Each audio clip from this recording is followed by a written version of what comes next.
Golden State Warriors today is sponsored by Mint Mobile. They're changing the cell phone game with cell phone plans as low as $15 per month on America's largest 5G network. That largest 5G network as long as Steph Curry's range from downtown. Start saving money today by going to mintmobile.com/chatsports. I'll put that link in the comment section and the description of this video. We begin today's show with this, and by the way, Dub Nation, thanks for making Warriors today a part of your day. Hope you all had a fantastic weekend and your weeks are off to a great start. Golden State has done something interesting. So they signed a second-round pick and gave him a lot of guaranteed money. We're talking about Ryan Rollins, the sleeper candidate out of the basketball powerhouse that is Toledo. Shams Charania broke this news the other day. As far as the contractual details and the specifics of it, Golden State Warriors number 44 pick Ryan Rollins signing a 3-year, $4.8 million rookie deal. His agents told Shams the deal is fully guaranteed in the first 2 seasons and has significant guarantees in year 3. Oftentimes, these second-round picks, especially international guys, they'll be drafted and stashed, right? They play overseas internationally so that they can groom themselves to get ready for the NBA level. And then a lot of these domestic prospects coming from the college ranks, they're not guaranteed any money because there's a reason and reasons why they slid to the second round, because there are some questions about their NBA ability. For Golden State, though, they're really high on Ryan Rollins. And if you don't know much about him, here you go. We're serving a purpose here on Warriors Today, informing you as the fan. He went to Toledo. He has really good size and athleticism at 6'4", 180. He was the MAC Rookie of the Year, got immediate playing time as a freshman. His sophomore campaign, as evidenced by the numbers that we're showing you around the corner, were sensational. And while at Toledo, playing in the MAC, no, it's not the highest level of competition, but there's some pretty solid prospects who come out of those ranks, and he displayed NBA potential. Sometimes it's not about where you go, it's about how you play, maximize, and develop over time, and Ryan Rollins was able to display that in his freshman campaign and sophomore season at Toledo. Speed, agility, playmaking, and shooting, all elements of his game that the Warriors are intrigued by, and you put him in this player development program, they're excited to develop him over time like some of the other players that they've really been able to develop for the last several years, starting with Steph Curry, Klay Thompson, Draymond Green, recently Jonathan Kuminga, Moses Moody, and we saw the jump that James Wiseman has been able to make so far throughout his NBA career, and then maybe most notably Andrew Wiggins. He looked to be a bust with the Minnesota Timberwolves, comes to the Warriors, and in the NBA Finals, I thought he was the Dubs' second best player and a legitimate two-way threat who had Jason Tatum running circles on the offensive end, really confused going up against the defensive tenacity of Andrew Wiggins. So we're going to continue to break down this Ryan Rollins contract, the numbers that he put up at Toledo. Then on the back half of the show, Steph Curry really wants to hold on to Draymond Green, doesn't want to see him go anywhere. First, though, I want to hear from you in the comments section. Is it Ryan Rollins who is your favorite draft pick, or is it Patrick Baldwin or Gui Santos? Let me know your favorite Dubs draft pick right now in the comment section. As for the stats that Rollins was able to put up his first 2 years, you look at his freshman year. What I thought was really impressive, he was ready to play from the get-go after a pretty illustrious high school career. But at times, in the high school recruiting services, he flew under the radar like he did at the NBA draft level. 13.7 points per game, more than 5 boards, a steal per game, which you look at year 1, year 2, that's something that he's been able to do pretty consistently, put his hands in the passing lanes, deflect and alter passes, pretty good defender. The field goal percentage in year 1, 43+%, and then from downtown, 32+. And then year 2, sophomore season, really comes onto the scene and proves to a lot of people why he was getting NBA draft buzz at that time. Some people thought, okay, he should be a first-round pick, slides to the second round. That goes to the value aspect of the Warriors selecting him where they did in the 40s. Nearly 19 points per game, 6 rebounds, so he's a pretty good rebounding guard, even though sometimes those rebounding numbers are overrated. Hello, Russell Westbrook. And then a little less than 2 steals per game in his sophomore campaign. Connected on about 47% of his field goals. What has to get better, just the consistency of his three-point stroke. It would really wane in terms of the efficiency of it. He's able to knock down some consistent jumpers from the outside, and he can be a really viable threat a couple of years down the road, which is why the Warriors put that investment in him. A lot of people are also high on him, as I alluded to earlier. That includes Jay Billis, who I think is arguably the best ESPN college basketball analyst.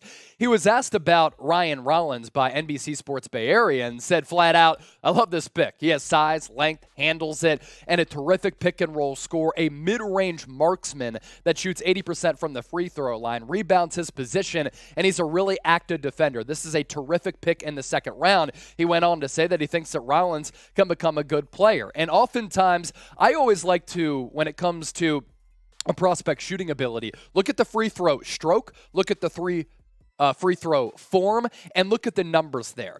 If a guy's able to knock down free throws on a pretty consistent level, then that goes to show you that he has some ability to let it fly from downtown with some form of consistency. Now, not only Jay Billis heaping praise upon Ryan Rollins, so too Rashad Phillips, a well-respected basketball analyst and talent evaluator. Producer Coop will disagree with me on that, but he took to Twitter to say, this kid is worth every single dime. He's a first-round player. Excellent work by Golden State. And while Rashad Phillips was off on the Luka Doncic evaluation a couple of years ago, he did love Trae Young and has hit on a couple of these recent draft selections. If you're subscribed to Golden State Warriors today, and you're one of the nearly 2 million people who have tuned into the show over the last calendar month, I want you to show that you love the content that we're giving to you by typing Real One in the comment section. If you haven't subscribed, make sure you do so right now. What we're doing on Warriors today, it's different and it's better than everybody else, and I'm very confident in the product that we produce.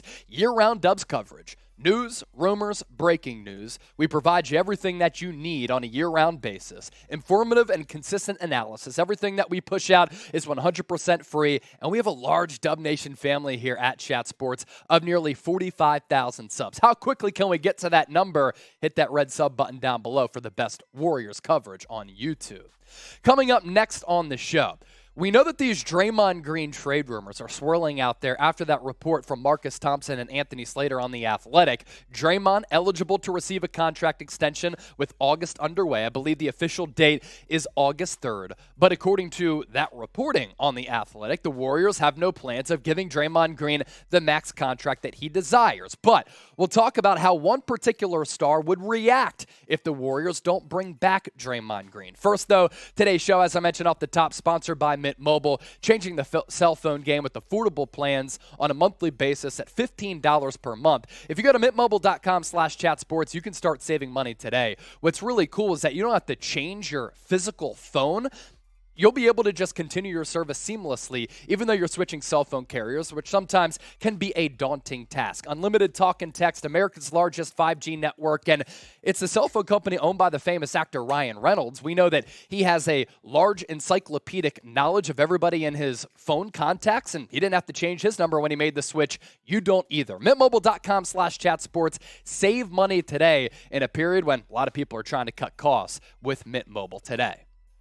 Now we pivot and shift gears to Draymond Green. Steph Curry, according to reports, would not be happy if the Dubs moved on from Draymond Green. And there's no question that Draymond has been imperative. He's been critical. He's been huge to the Warriors' success, helping lead them to 6 NBA Finals appearances over the last 8 years. And Steph Curry has been alongside Draymond Green every step of the way. He realizes the value that he brings to the floor, to the locker room, to the overall Warriors' selfless and intense and championship culture. And this also coming from The Athletic about how Steph Curry would react if Draymond were to go to another destination, any one of the other 29 teams in the NBA. Slater and Thompson once again on this. Perhaps a bigger concern is how the NBA Finals MVP would feel about Green not getting an extension. Multiple sources said Curry would not be happy if the Warriors lost Green because the team didn't want to pay him. He's under contract for 4 more years, Curry is, and has a desire for Green and Thompson to be with him for the length of his stay. A 3-year extension would align Green's contract with Curry's. Curry sees the big three as a package deal, while much of the talk of this season was about the Warriors' plans to win and develop simultaneously.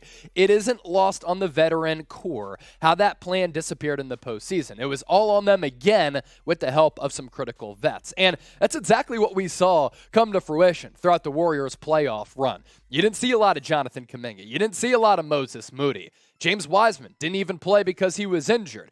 It was the stable of veterans for this Golden State Warriors roster that helped lift them to the championship, with some help along the way from some other veterans. Nemanja Bjelica, unsung hero at times. Otto Porter Jr. played really well. Kevon Looney, I continue to call him the ultimate glue guy. It was the vets getting the job done, and a big reason why the Warriors are once again hoisting the Larry OB and bringing back the hardware to San Francisco. And Steph Curry, of all people, knows that about this organization, and he knows the value that Draymond Green brings to the table. We're talking about one of the best defenders of all time, certainly one of, if not the best defender of this generation. And while the offensive game and production has gone downhill somewhat from a scoring perspective, you can't understate what Draymond brings to the offensive end as a guy who can play point forward. When Steph Curry is on or off the floor, you see Draymond Green bringing the ball up. He redirects and directs traffic on the offensive end. He's able to find backdoor cutters and set up the offense in a seamless way that makes it operate like a well-oiled machine. Of course, Steph Curry helps bail them out, and he is the key focal point of the offense for head coach Steve Kerr. And Klay Thompson, even though the production was somewhat sporadic, can help bail you out with some deep dagger triples. But Draymond Green has been an integral force with what the Warriors want to do on both ends of the floor. And he can still play at a very elite level, as evidenced by the numbers that he's put forward over the last 4 years. No, again, he's not going to overwhelm you and blow you away from a points per game standpoint, but look at everything that he does at a pretty elite level. Is he great as an offensive player? No. Is he great with putting his fingerprints all across this Warriors roster and culture? Yes. 7.5 points per game over the last 4 years, 7+ rebounds, 7+ dimes, a steal and a half, and a block per game per night. So Draymond Green, of course, some concerns, declining offensive player who's 32 years old, but with this current cast of characters, are you going to rule them out with potentially winning back-to-back NBA championships? And if they once again compete for another title, you're going to just break this up like Jerry Krause tried to do with the Chicago Bulls in the mid to late 90s? No, you can't. That's how special this group is. So Dub Nation, want to hear from you once more. Would you give Draymond Green a max deal? Give me an M for max, N for no, but I want you to explain why. If you're Bob Myers, you would not give Draymond Green a max deal. Value all of your responses and your basketball knowledge in the comment section right now. And as I said a little bit earlier, make sure you subscribe to the channel. We're going to continue, even though the NFL season is here, to give you the best Warriors coverage. As always, appreciate all of you for tuning in. Hit that sub button. Let's ride.